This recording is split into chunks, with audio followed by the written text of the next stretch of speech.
Hey guys, I'm Elizabeth Newsom and welcome to my booktube channel. Today I'm going to be reviewing Endless Possibilities by Kimberly McKay.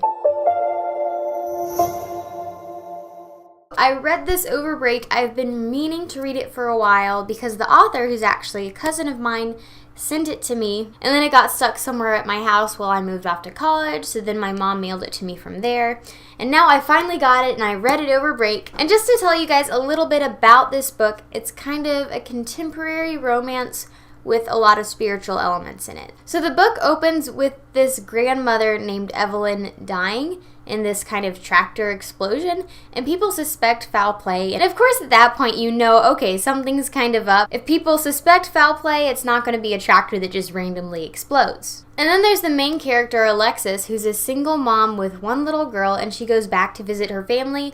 And when she's back there, she runs into a guy that she had a crush on when she was a teenager, but she hasn't seen him since she got married. And now, of course, they're both all grown up and he's still super cute. And then she's always wanted to be a reporter, so she gets an interview with this news station. And as it turns out, the head of that news station is like the guy she likes. And of course, using her investigative reporter skills, she tries to figure out what exactly happened to her grandmother, because there are some mysterious clues left behind, like letters, and no one knows where her grandmother came from or what happened before she was married. So it has a really intriguing setup right from the start. To be honest, the first few pages kind of confused me because I was trying to keep track of names and I wasn't sure who all was talking or what was happening, but after a few pages I kind of got oriented, and once I got into the book it was really hard to get out of it. Like, I remember one night I was trying to have an early bedtime over break, which of course was kind of an unrealistic expectation. And so I was in the bathroom getting ready for bed, and I just kept reading this while I was brushing my teeth because my toothbrush has a timer. So while I'm brushing my teeth for 2 minutes, I'll usually read something.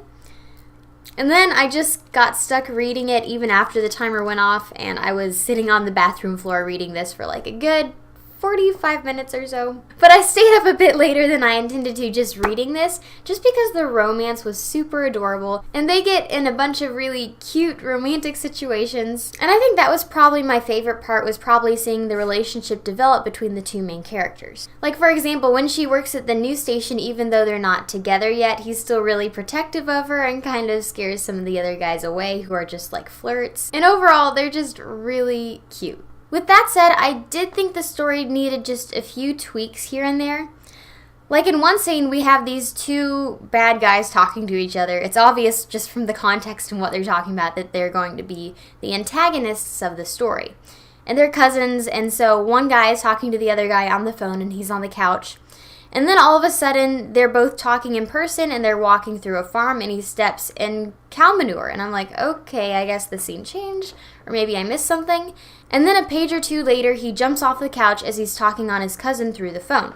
So that was a bit disorienting. And I can tell that this book has been edited and proofread and stuff, but I think if there were just one more run through of edits, things like that could have been fixed a bit better, and it would have just been easier to orient myself in the story overall. With that said, it absolutely was an enjoyable book, and I always looked forward to the moment where I could just like have a break and sit down and read some more of this.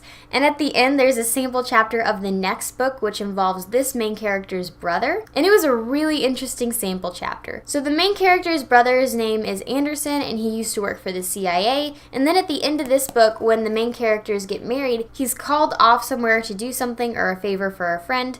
And then we see in the sample chapter that there's this girl who's being hunted down and she's running away from these thugs. And I'm really interested to see what happens when they get together, so I'm really intrigued and I'd love to get into the second book. So overall, it would have been nice to see a few changes in the book, but it was a really enjoyable read, especially for my break. Well, I hope you guys enjoyed this video. If so, please give it a big thumbs up and subscribe because I post one bookish writing college-related video a week. And in the comments, I'd like to hear from you guys. Let me know about some of the most enjoyable, clean romances that you've read. Kind of like this one. Because honestly, I could always use more recommendations. Even though my TBR list is like a mile or two long. But anyway, let me know down below and I'll see you next time.